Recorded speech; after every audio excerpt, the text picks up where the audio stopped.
Ceceni-inĩ ya ũramati wa mũtitũ wa Kabaru kaunti-inĩ ya Nyeri nĩkuo gĩkundi gĩkĩ kĩarũgamĩrĩire ikundi cia arĩa maikaraga hakuhĩ na mũtitũ wa Kaptagat kĩũnganĩte mathomo-inĩ ma umithio ũrĩa umanaga na kũirigwo kwa mũtitũ.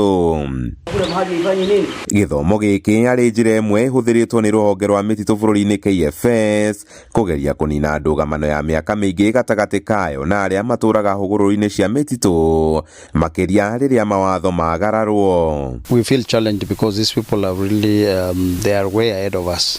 They started this fencing long time. They started getting the benefits long time, a lot of benefit from the forest. We shall even reduce cases of irregularities within the forest. Cases of dumping of wastes within the forest will be reduced because now entries within the protected areas will be controlled.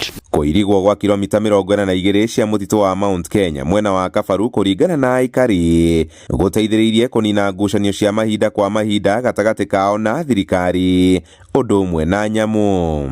Na ũyũ nĩguo umithio ta ũrĩa mathingatĩte aruna kuma Kaptagat gũkinyĩra.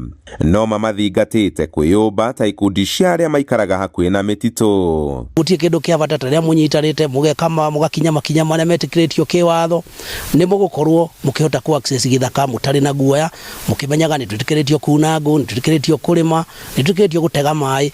Na ningependa wanasiasa waeleze wananchi kwamba fencing ni kitu ya muhimu.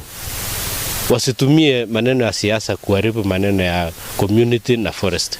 Gĩtaro-inĩ kĩa Rift Valley gũtũrĩte ngucanio gatagatĩ ka ndũrĩrĩ nyingĩ iria ithiũrũrũkĩirie mĩtitũ.